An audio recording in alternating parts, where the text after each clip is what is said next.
Now it's time to be dangerous. Now it's time to get risky. Now it's time to truly find out what you're made of and what you could achieve. Now it's time to truly find out how many lives you can impact. Now it's time to find out what you were destined to become. Welcome back, everybody, to another great episode of Raw Minds. I'm your host, Erick. Tonight, we have a good guest. Done a lot of things. He is a coach and different things, but I'll let him tell you because they're a mouthful. But anyways, also wanted to say that Anthony's not here today because he's sick, so flying solo. So hopefully he gets better soon. So no further ado, let's bring out Lee. Hey, Erick. Hey, brother. How are you? I'm good. How are you? Good. So a little bit of a mix up there, but we got it all sorted out. So apologize about that. But These things happen. Yeah. So please, I didn't want to debauch all your titles there, so I'd let you say them. Sorry. Oh, no worries. Okay. Now I hate talking about myself. So for the interest of the listener, I am a high-performance leadership coach, primarily working with founders and startups. I do coach elite sports coaches as well, and I run men's groups, something I'm really passionate about. And in my former careers, I was a real estate entrepreneur, and then I switched careers completely and became an elite cycling coach, ended up being the Olympic program development coach for USA Cycling. That's amazing, man. Was that one of your goals that you wanted to do, like to coach in the Olympics? It was, and unfortunately, I never got to do it. So I ran a program to find talent for the 2028 Olympic Games, and the program got cancelled during COVID, and that was what caused me to pivot to doing leadership coaching. Okay, and how do you like that? Besides from coaching, yeah, awesome. But I have so much fun. Awesome. You want to dive deep into a little bit of what you do with the men groups and stuff? I would love to know a little bit of that. Yeah. Ask me anything you'd like to know. Happy to answer. Well, first off, let's plug yourself. So why don't you put yourself out there so everybody can get a hold of you? Yeah, thank you, mate. I'm pretty easy to find. I like to keep things simple. So you'll find me Lee Povey on everything. That's L-E-E, and the last name is Povey, P-O-V-E-Y. I'm Lee Povey on my website's leepovey.com. I'm Lee Povey on Instagram, Facebook, and LinkedIn. And I'm primarily on Instagram and LinkedIn. And I also have a podcast myself called The Founders Catalyst, aimed specifically at founders and leadership. That's awesome. And you can find everything below in the description. So we'll post that down there for you too. So what got you into the whole the mental health? Like what got you, like what started that for you? Yeah. So as a young guy, I realized that my dad wasn't a particularly good person, and kind of early teenage years, I knew that I didn't want to be like him, but I didn't know kind of how I did want to be. And I started having therapy in my early 20s because I could see myself following some of these behaviors that I didn't like. And I really kind of wanted to understand myself and my relationships. And part of that journey is the therapist recommended that I join men's group. Mm-hmm. And it took me a little while. I was like, that sounds weird. Why the fuck would I want to do that? And mm-hmm. I got invited by him and a friend of his who I also knew to go to one of the groups and observe it. And immediately I was like, oh, this is interesting. This is not what I expected. And it was a bunch of guys, and I was the youngest one there, a bunch of guys sitting around just talking about themselves and their lives and sharing what they were struggling with and their hopes and dreams. And it made me realize there was a level of connection that I didn't have with men at that point. Most of the men in my life were people that I either did something with, a sport, or I went nightclubbing, or I worked with, but there wasn't really the depth of connection that I wanted. And I didn't even know it until I went there and experienced it. I was like, oh, I can have this kind of connection with men rather than just this kind of connection with women. And it really kind of opened my eyes to a kind of deeper and more enriching life, and a place where I could be really supported without being judged.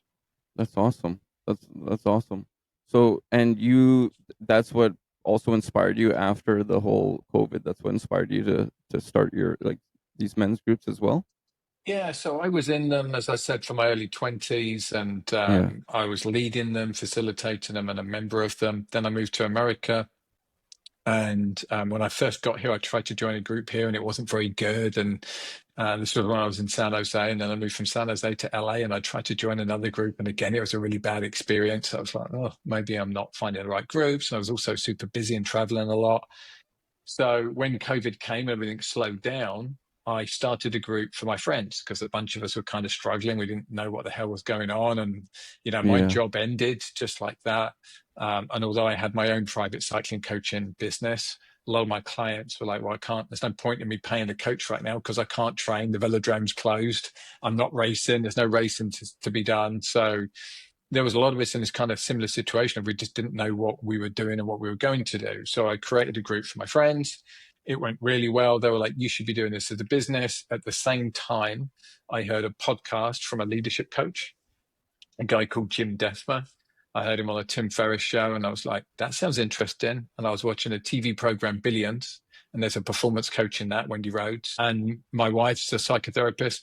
We were watching this program together, and she said, I think that's what you should do. And it all kind of came together, and I started doing it. And I started to do coaching, and this is leadership and performance coaching, mental performance coaching, and kind of figuring out who my people were and who I wanted to work with.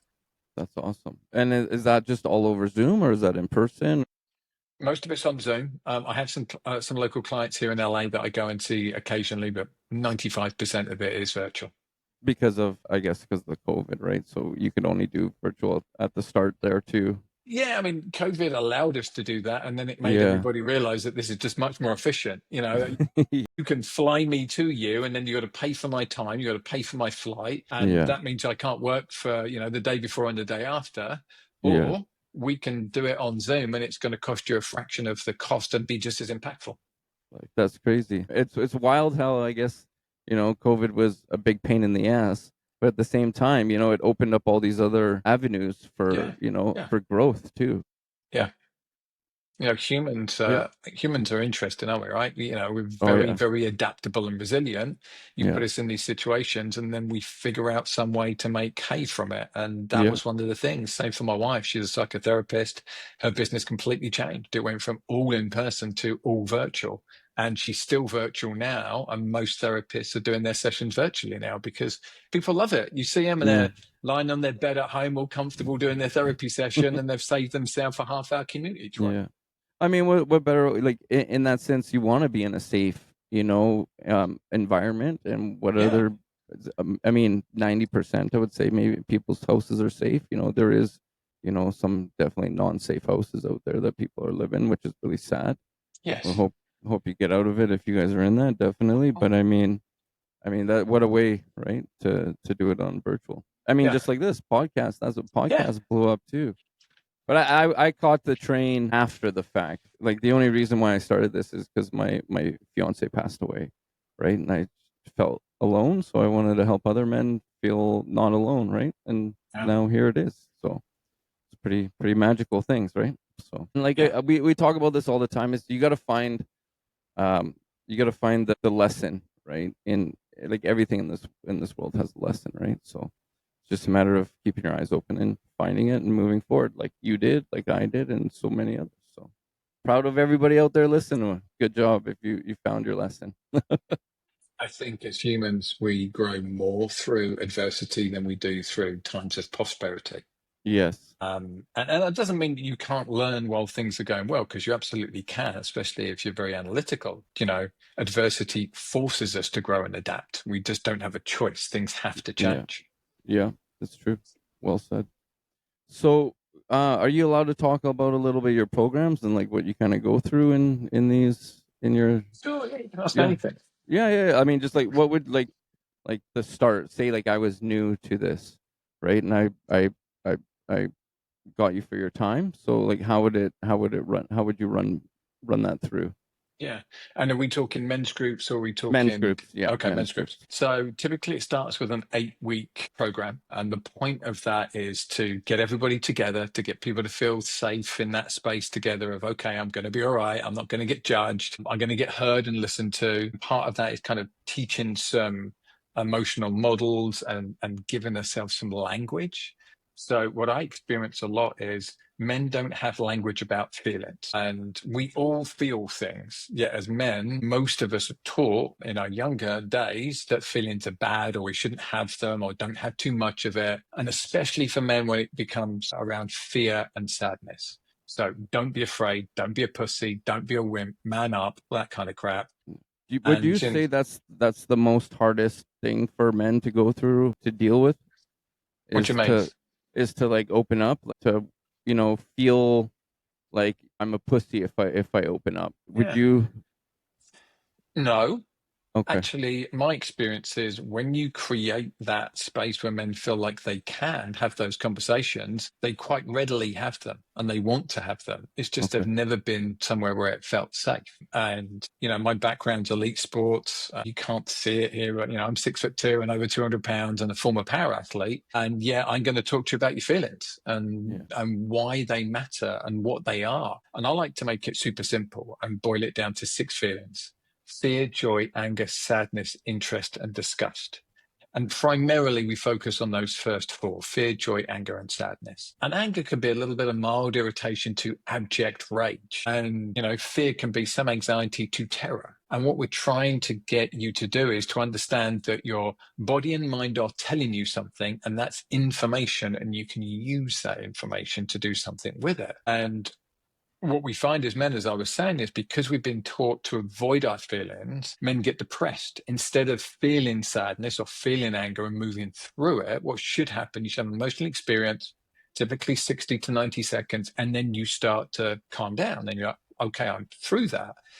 But a lot of men, because they've repressed these feelings, that anger lasts for months and years, and that sadness lasts for months and years. So we end up depressed, or we end up kind of just struggling to control our anger because we weren't taught what to do with it. And there's nothing wrong with being angry. Angry tells you that a boundary is being crossed, typically. Sadness tells us that we have lost something, typically. It tells us we need to prepare for something. So these are all useful emotions. There's nothing wrong with them. We just relate to them badly because we either don't know what they are, don't understand what we're feeling, or we've been told they're bad. Yeah, I was just gonna say that a lot of times, a lot of people put anger with like bad. Yeah. Like, Yeah. oh, he's pissed off, he's an asshole, leave him alone. There's always underlining things too, right? That like, Yeah. and a lot of it too, a big time, is generational trauma. And that's a big thing too, and trying to break that chain, which is, I mean, it's I've broke it with my dad on my dad's side like that. It's a hard thing to do, definitely. Yeah, there's so the first group I was in is called MKP, which stands for Mankind Project, and their motto is healing the world one man at a time. And the premise of the group was breaking that chain of, right, here was the crappy behavior for the men before me. How am I going to do it differently? And that was a real, kind of guiding light of the group, is we don't have to continue behaving like the men before us. Yeah, beautiful. And you implement that? Do you implement Yeah, that? Yeah, absolutely. awesome. It's interesting.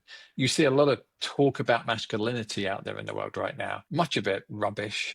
Yeah, And much of it aimed just to create content to make money for people. It's not really decent advice or good advice, because decent advice and good advice is obviously a lot less sexy than driving around in your Bugatti and smoking a cigar and drinking $1,000 scotch, right? yeah, ain't that the truth? And that's not what makes people happy. That makes you happy Yeah, for a fraction of a moment. And then if you're lonely, you're still lonely. If you're sad, yeah, you're still that yeah. sad. That doesn't change it. If you don't And like yourself, having a Bugatti isn't going to make you like yourself more. yeah, So, what I find in my groups is we're just trying to be better human beings, better men, better fathers, better brothers, better husbands, better partners, better friends, better leaders. And we're examining how we show up now and how we would like to show up differently. and what do you think the start of that is? Me, I believe it's starting with yourself first. Like they say, you got to love yourself before you can start loving anything else.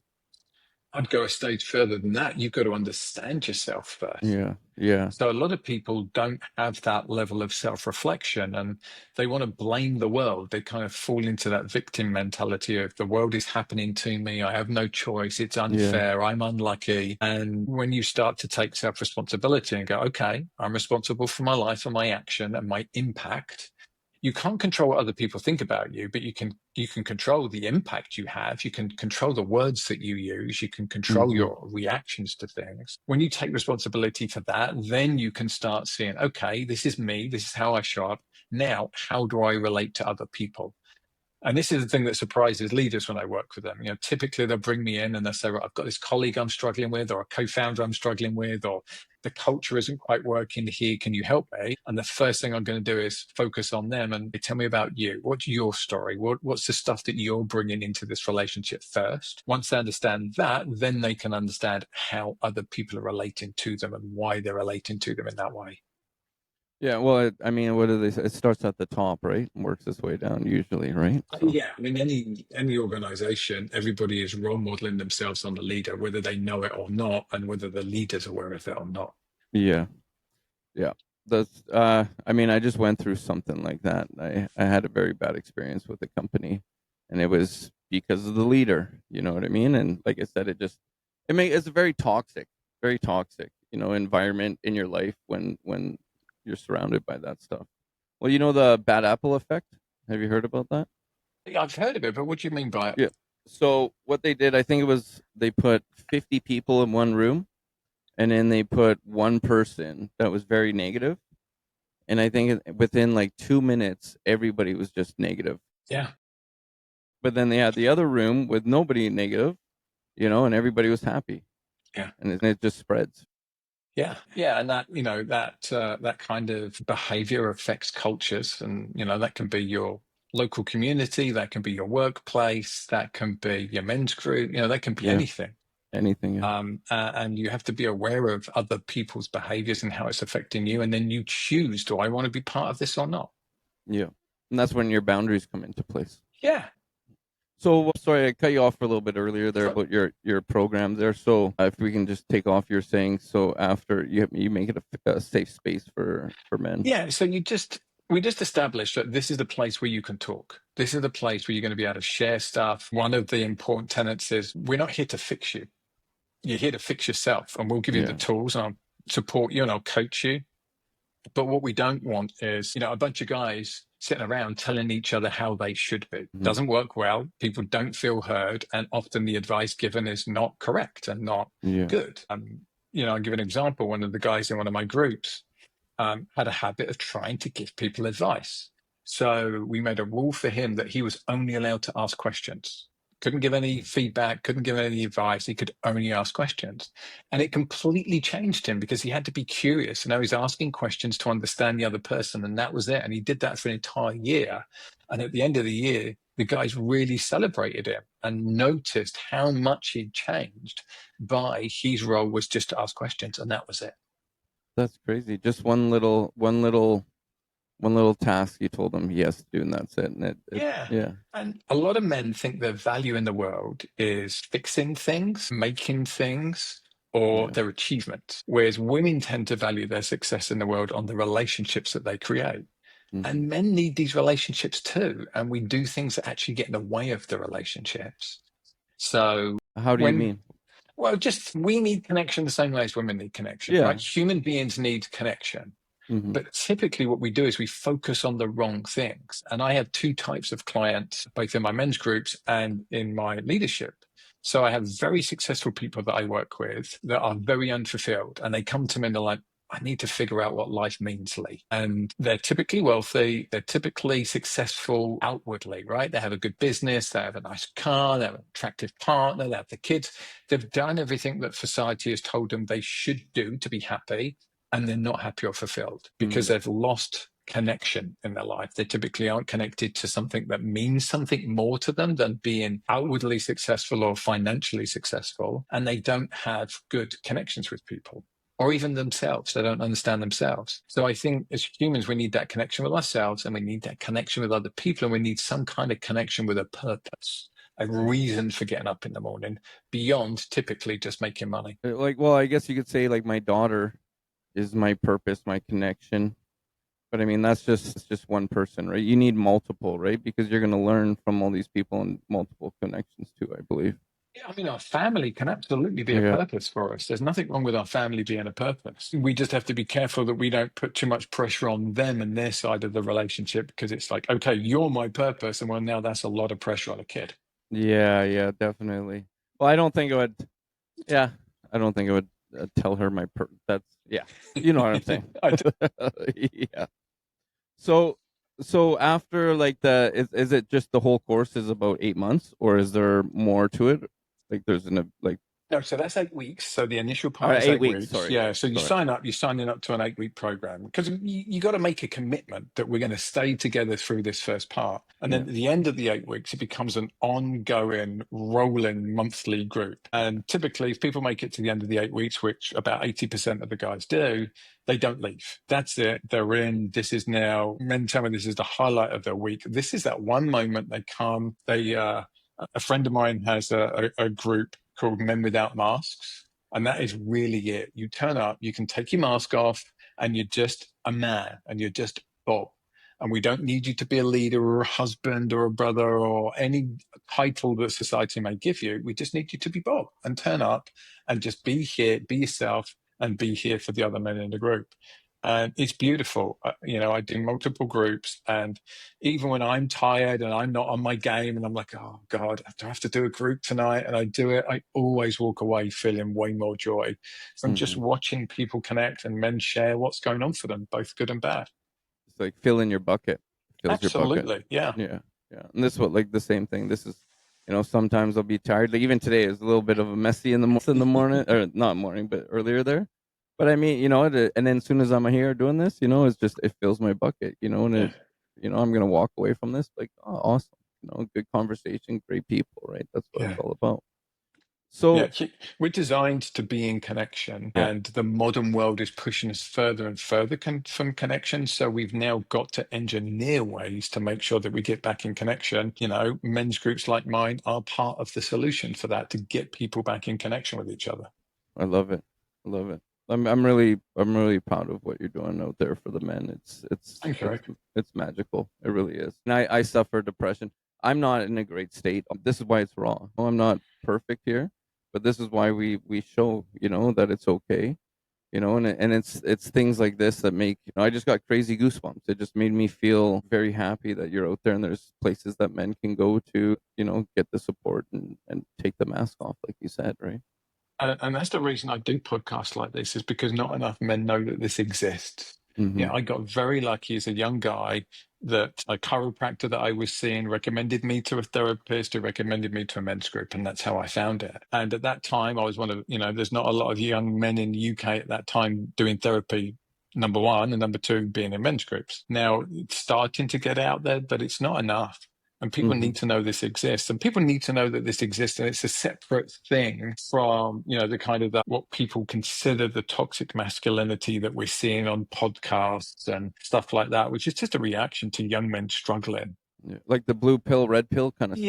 Yeah, I don't even understand it. I try to avoid most of it because it's just Yeah. bollocks. But I don't like the term toxic masculinity. And yes, people can have toxic traits and people can behave poorly. What I want to be talking about is immature masculinity, because I think that's Mm-hmm. what a lot of this is. And it's like, how do we help young men and older men that are Mm-hmm. behaving like young men to step into their emotional maturity, to step into their leadership, to step into their connectivity to other people, because primarily that's what they want. A lot of these guys are feeling that women aren't choosing them, that society isn't choosing them, and we as society have let them down a bit. Yeah. When you look at the college system in America, that is not for everybody. Yet the push is, if you want to be successful, you should go to college. We're Yeah. neglecting things like trade school. Lots of men like making things with their hands. We still need things to be made. Yeah.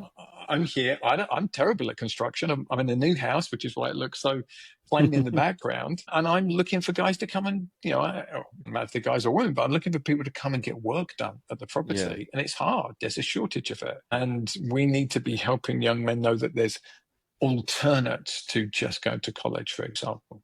Yeah. I find that like the whole school system and all that is really shitty at the end of the day. Yeah. It's what is it? I watched this he's like a poet, like a rapper poet kind of. And it says you can't train a fish to climb a tree. Have you heard that? I haven't. So it's I like, love it. yeah, I'll try to find it and I'll send it to you. But it's Yeah. great. And what he tells, it talks about the whole school system, how, you know, you're all put in line like a factory. You know, you got to raise your hand. They're training you to go and just work on a factory line, pretty much. You know what I mean? From the schools.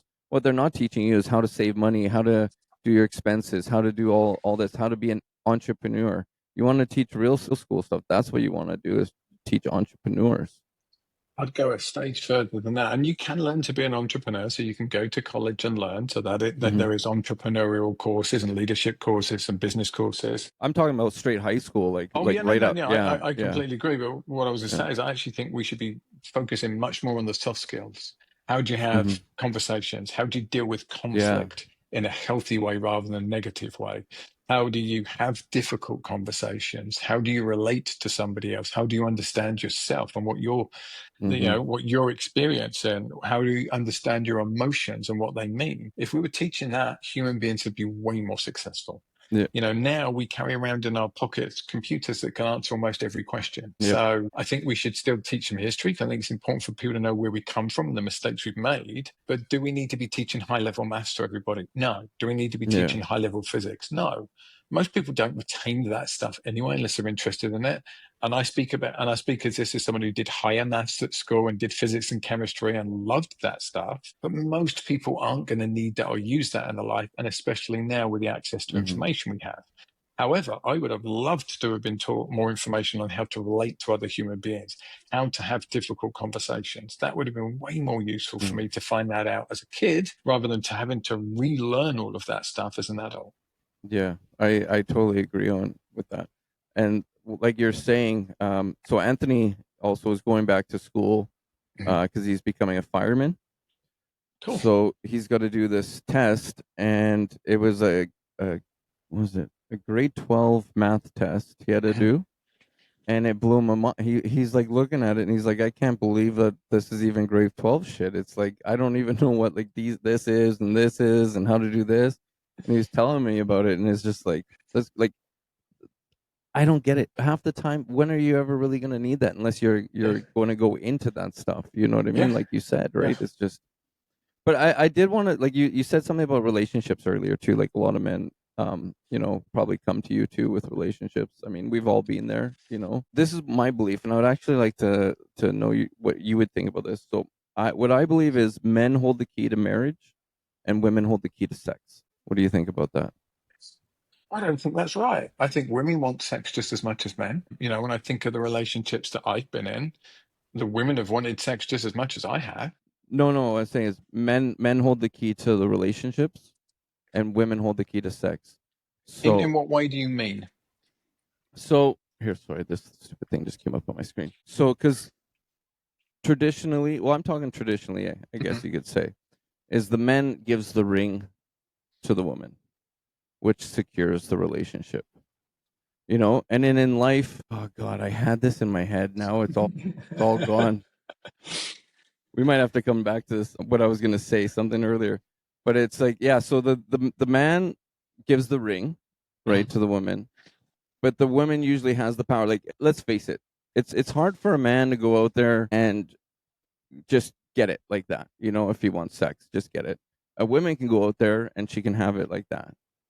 So, and that's what I mean by like women hold the key to that, and then men hold the key to relationships. If that kind of makes sense. I had it all like in my head. Sorry. And Yeah, I don't think that's the modern world. I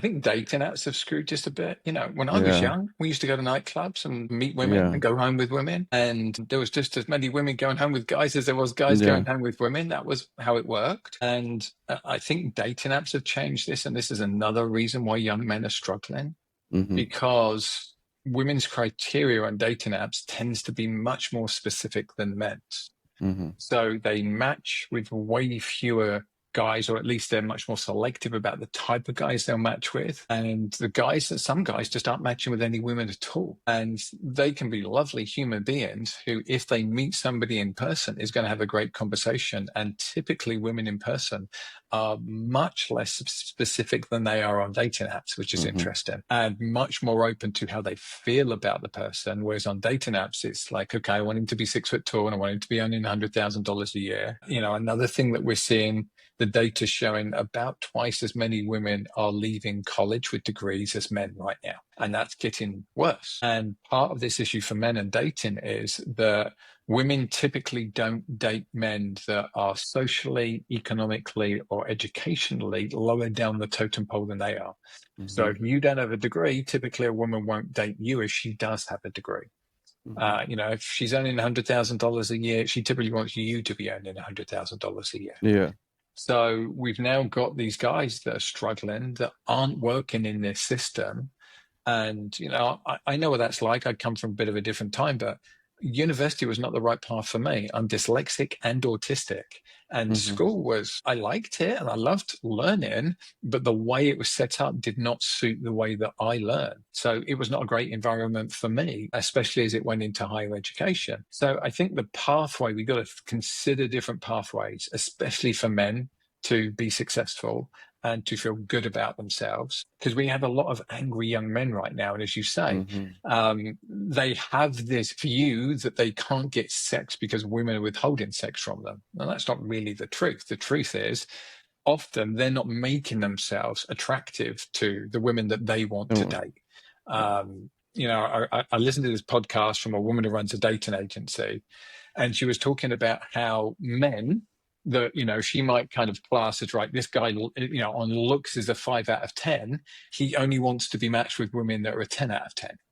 And she's trying to explain to this guy, these women are unlikely to find you attractive. Like, typically human beings kind of match with people of a similar level of attractiveness to themselves. And she's trying to tell these guys, but these guys are delusional and thinking that, the supermodel is going to start dating them. So I think we have a generation of young men who expect things to happen for them, aren't taking control, aren't taking responsibility. And then there is a whole manosphere out there that is telling them it's the woman's fault, it's society's fault, and these guys are not taking responsibility and go, what am I doing? What am I doing to change my own life? What am I doing to take responsibility? What am I doing, like your friend, Anthony, your fellow co-host? What am I doing to learn something different and do a different career?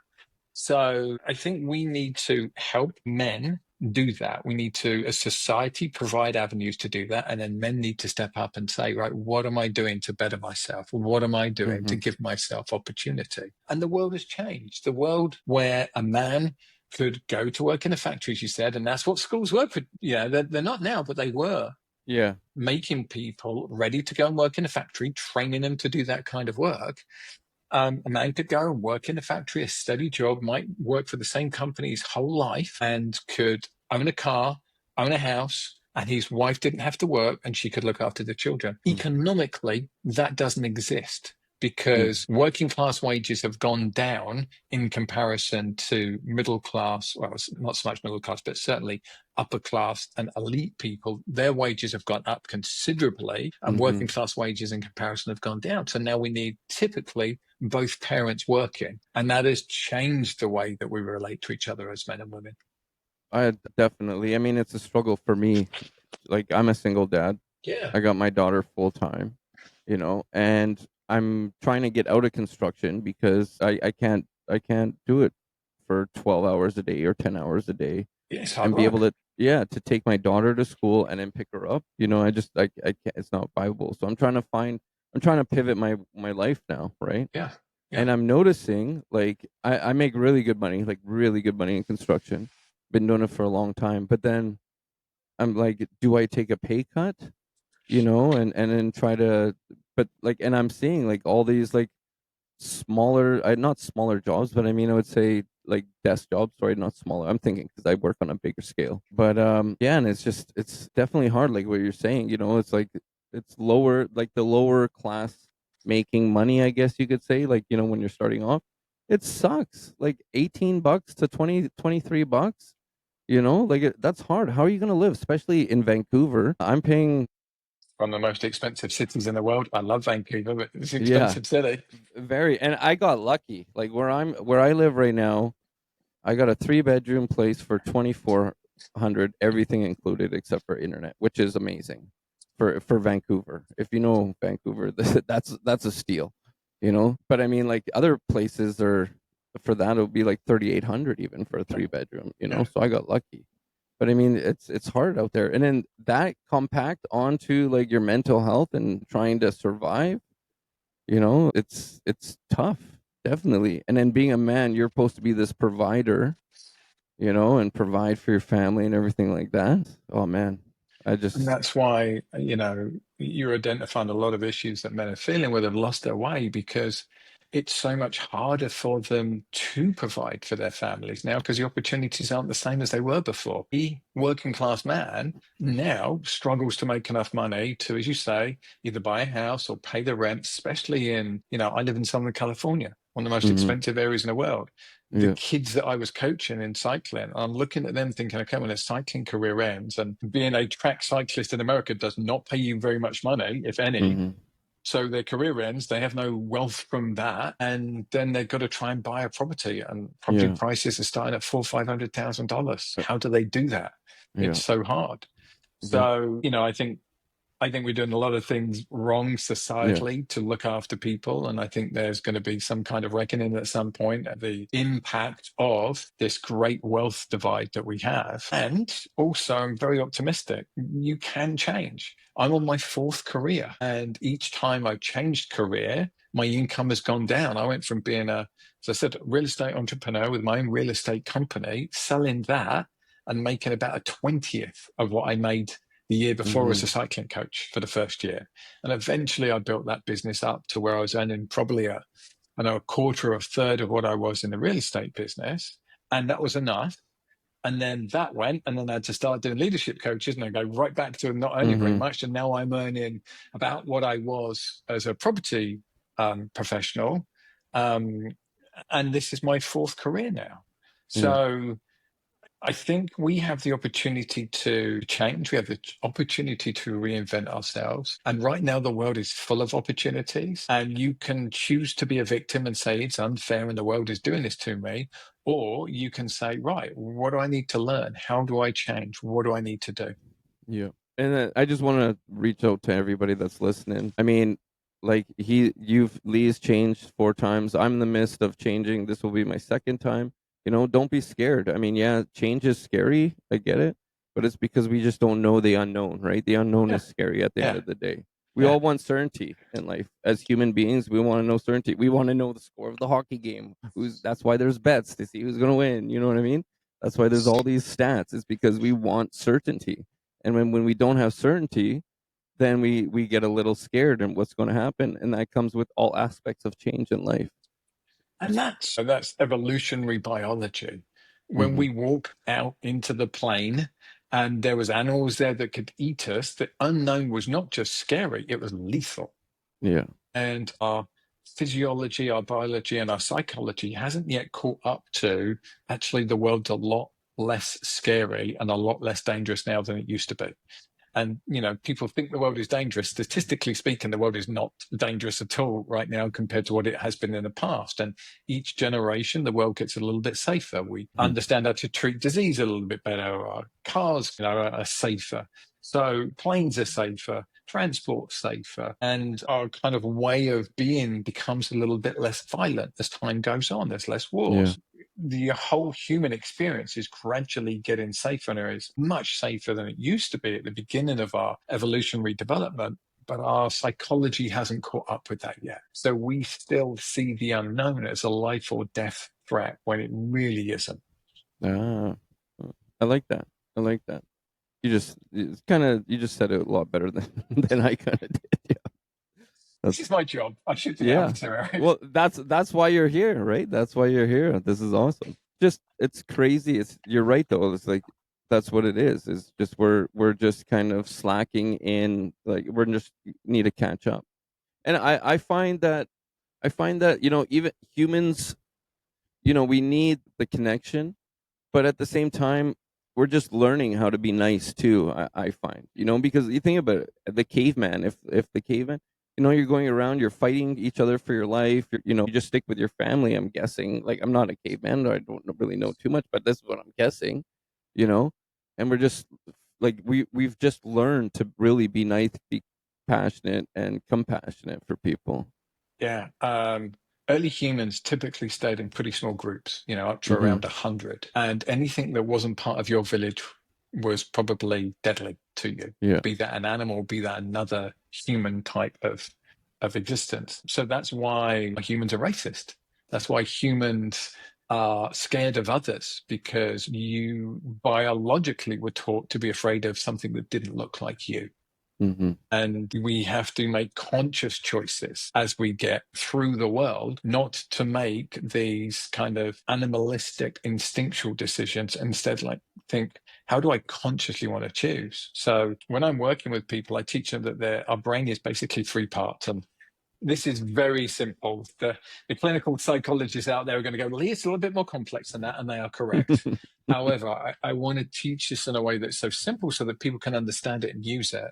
And if we think that we have this childlike emotive part of our brain, that's the reactionary part of our brain. That is the fastest acting part of our brain, because this is the part of our brain that is designed to keep us safe. So it has to work very quickly. This is our fight, flight, freeze, or Hmm. fawn system. So a threat comes. Do we fight it? Do we run away from it? Do we hide, play dead, or do we feed it? Do we make friends with it so that it doesn't hurt us? And then there's an emotional response that goes with this. Is it fear? Is it anger? Is it joy? Whatever. And then what we want to do is move from that to our cognitive executive functioning part of our brain. And we see this with children, right? They don't have that yet, which is why children make stupid decisions and do stupid Yeah. things, because they Oh yeah. struggle to have that executive thinking and that forward thinking of, what is the impact of this? What is the knock on of this? What am I Hmm. choosing to do? And then the third part of our brain is like our computer, which is our kind of memories and our stored reactions. So, you're driving down the road, somebody cuts you off, you flip them the bird, and it's immediate and instinctual and reactive. You get angry, here's a response that goes with me being angry. And instead, what I would challenge you to do is to get curious and go, instead of flipping them the bird, go, I wonder what's going on for that person. I wonder why they didn't see me. Hmm. It's not about me.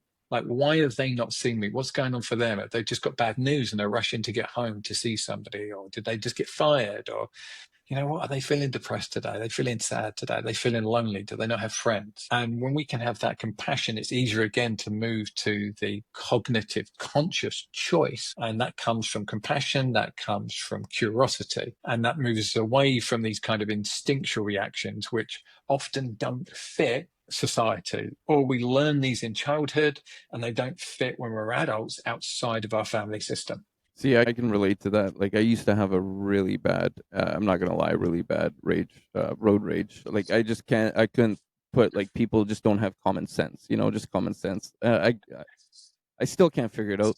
But actually, a couple years ago, when I first met my fiance before she passed away, I was having a road rage incident. This person cut me off. Oh, like, we almost had an accident. It was Yeah. actually pretty bad. And she just turned to me and she says, maybe they're just, maybe something's wrong. Maybe they're in a hurry for something.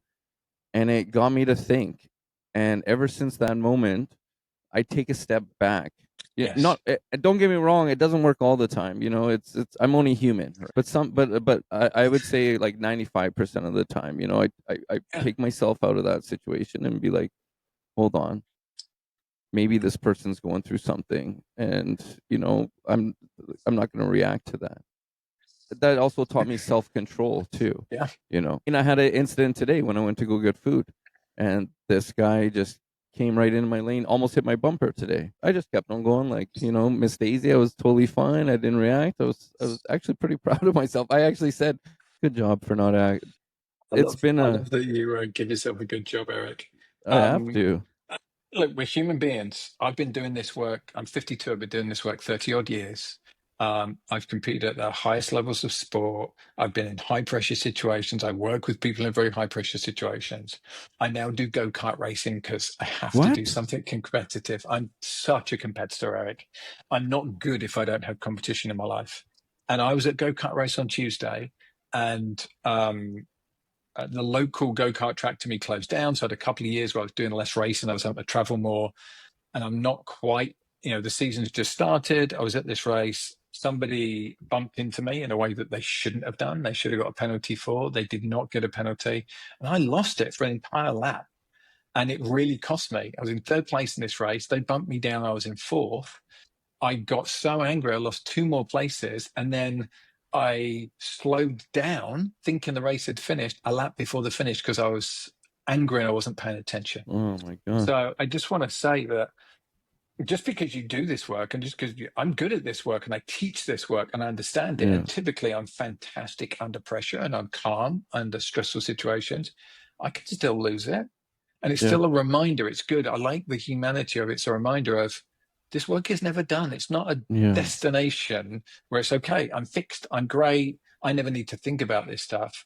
You have to keep thinking about it. You have to keep practicing and remembering. And it's a reminder that next time that happens in the race, I'm going to take a couple of deep breaths and go, let go immediately because I can remember what happened last time. Yeah. So I love the fact that you reward yourself when you catch yourself doing it. And I think that's something I'd love to share with the audience is what I see happen is people come to me and they're like, right, in men's groups or leaders, right, I want to control and regulate my emotions better, make better decisions, deal better with pressure.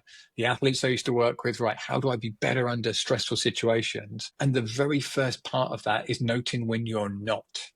And that's the bit that people miss. They want to fix and they want to be right. Okay, just tell me how to be great under pressure. But the first thing is noting what happens when you're struggling. And then you have to have this moment of realization. So when we learn as human beings, the first part of the learning process is unconsciously incompetent.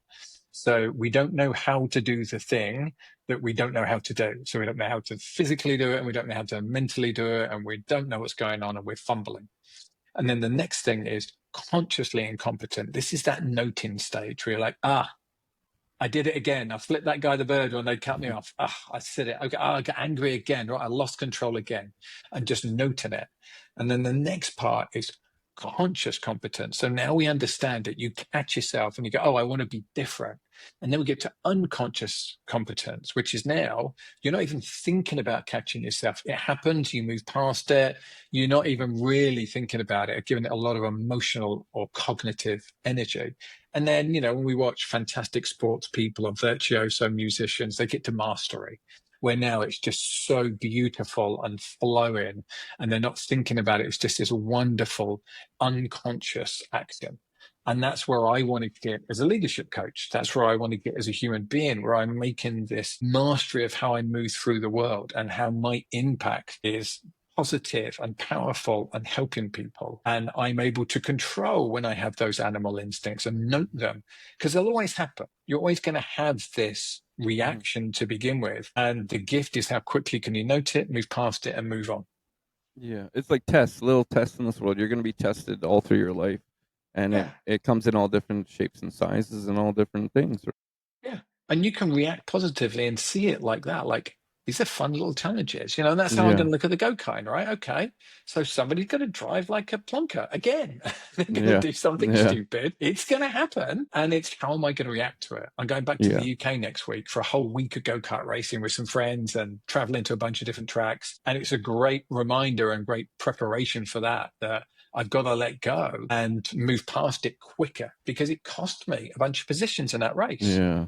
Yeah, and because you're too obsessed on what happened in that moment, and then everything else just kind of went cloudy, and it's just that person all you see pretty much, right? Yeah, and I'm just losing control of the go-kart. I'm not focused on the flag, so I misread the flag, and I see the 1 lap to go flag and think it's the end of the race. Like I said, it's a lesson, right? And you take what you learn from that, and then the next time if buddy hits you or when it happens, because it's probably going to happen. It's just to be more conscious of it, right? And then don't forget to reward yourself, man, because you have to do that. You have to reward yourself. I love that you mentioned that, Eric, and it's something I've struggled with as a high performance individual. Is I'm always thinking, okay, on to the next challenge. And one of the gifts for me is being able to stop and go, okay, that was good, and I performed well today, or I achieved something that I worked hard to achieve. And even though I might consider it a stepping stone, I need to stop and I need to recognize this stepping stone or this milestone and enjoy it for its own sake before moving on to the next thing. And a lot Yeah. of the work that I do with leaders is teaching and encouraging them to recognize when people do things well. Hmm. Because you want to catch people doing things well, you want to reinforce it. It's incredibly powerful and it makes us feel Yeah. good. And none of us do it well enough. It's Yeah. something that almost everybody could do better. Definitely. Definitely. I know I do. I got to work on it. Definitely. I had a win today though, so that's good, right? So, It but is you know, good. that's another thing too, is like goals, setting small little goals, and they don't have to be like huge ones, just small little ones, and you crushing them, and then just feeling good because that's a goal you crush. Like a big thing I'm totally for is always making your bed in the morning. As soon as you get up, make your bed. That's a goal that you just crushed right away, Yeah. and now you're starting your day off, with a win. Yeah. And it's nice when you come back and your bed's made and it looks Yeah. all nice. I think one thing that people often get wrong is they set themselves goals and these goals seem unattainable because Yeah. they just see the big thing at the end of it. And, when I'm working with founders and I'm working with Olympic athletes, we don't say, right, you're going to win 3 gold medals at the Olympics. We say, what are you going to do today that's going to get you to being the best version of you? And then the best version of you is going to deserve what it deserves. Mhm. I've lost races and been happier about it than races I've won where I didn't perform well but won the race just because I was better than the other person. And Yeah. then there's races I've lost, but I was like, that's the best performance I could have done on the day. The other person deserved to beat me. They're a better athlete than I am Yeah. or better prepared than I am. And that's the best I could do. And I'm proud of myself when I turn up as my best version. Yeah. And that's what I work with people is being your best version and you'll get what you deserve for being your best version. I totally agree. I actually can relate to that. So I was used to be a goalie. I was one of the top goalies in my division when I was younger. You're going to probably be talking about hockey, aren't you? Because you're Canadian. No, no. Football, you would say, or Football, like soccer, right? proper Football. Yeah. football.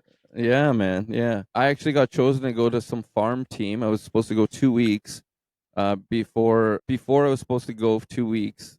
It was in England. I forget this is I was 17 years old when I was supposed to go. And 2 weeks before, I dove, hit the goalpost, and dislocated my shoulder. Oh, My nice. my whole career gone like that. Oh, Yeah, yeah. It was oh. yeah. I touched the ball. I think one more time, no, 2 more times, and then I just couldn't do it anymore. It hurt. It hurt. But yeah.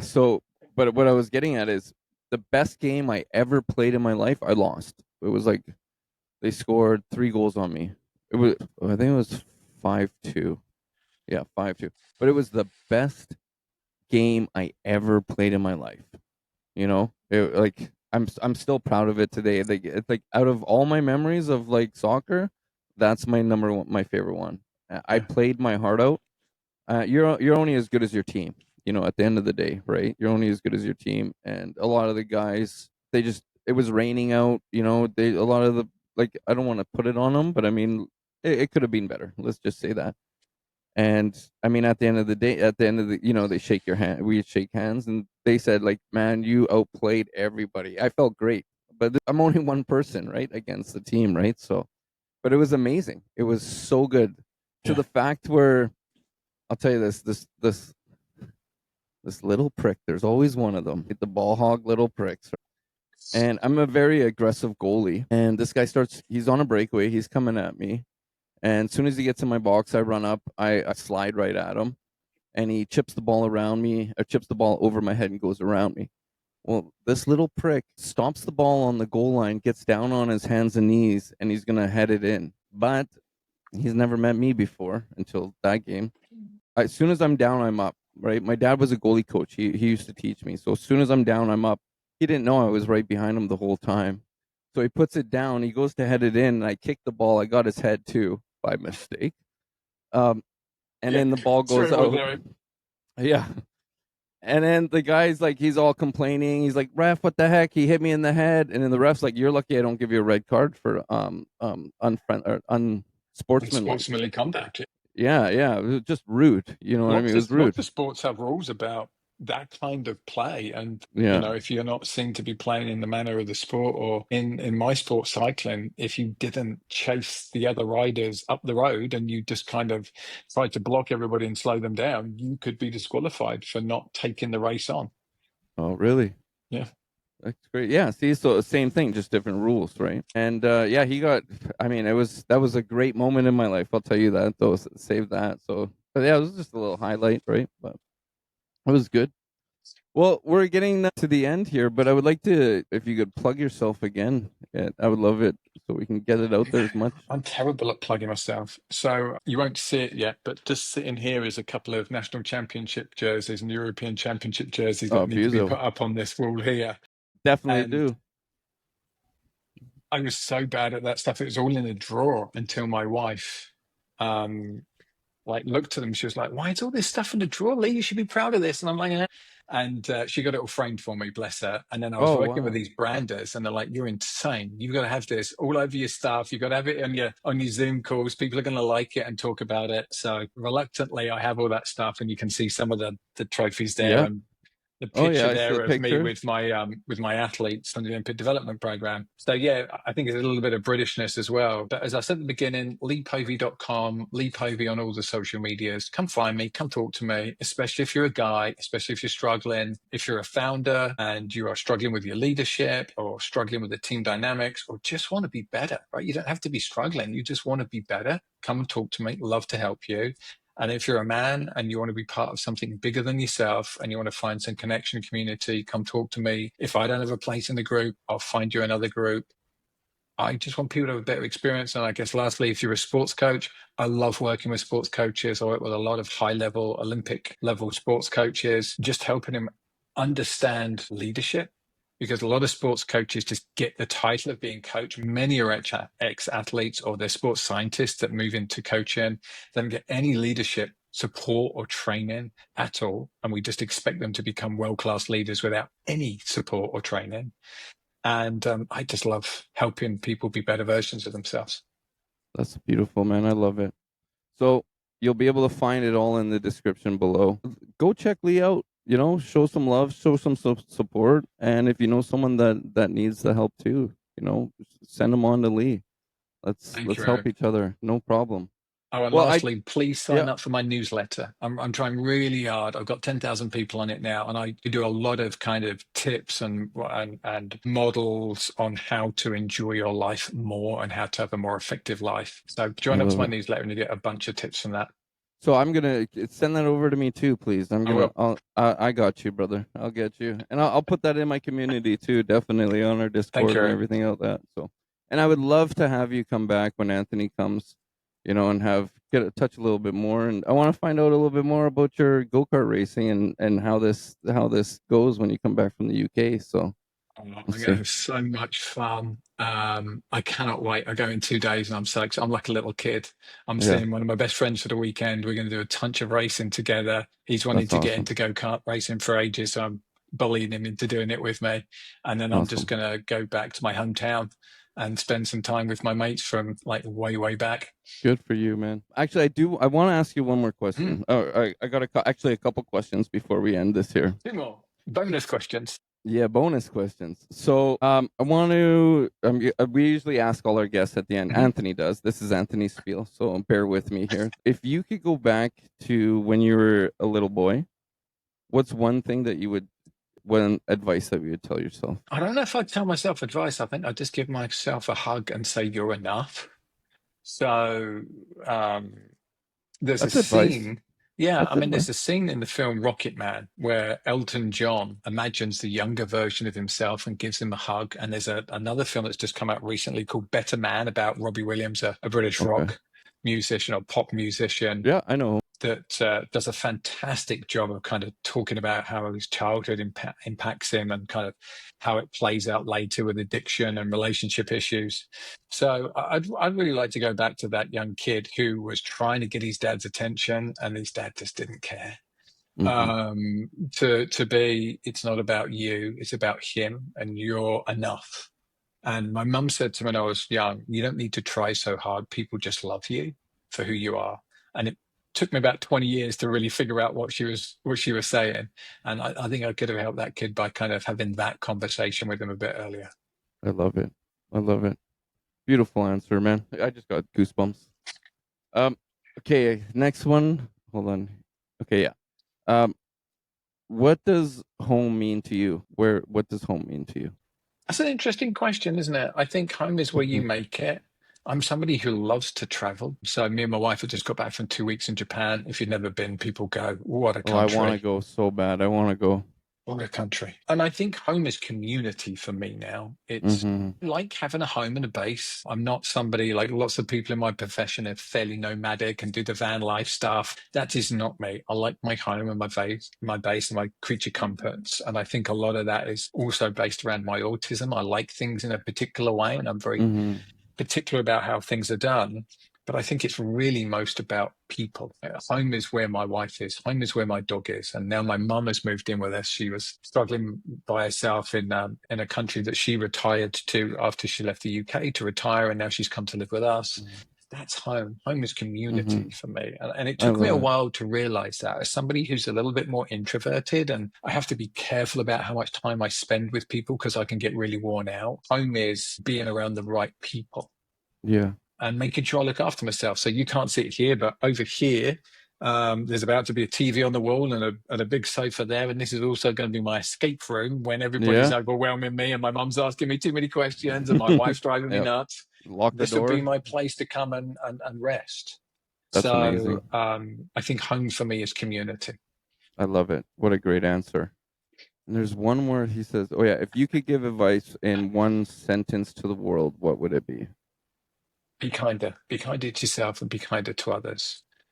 And I'm going to add a little bit more to that. I know I'm cheating. When I was younger, my best mate was dating this woman, and she said to me, I believe everybody is doing the best they can with what they had.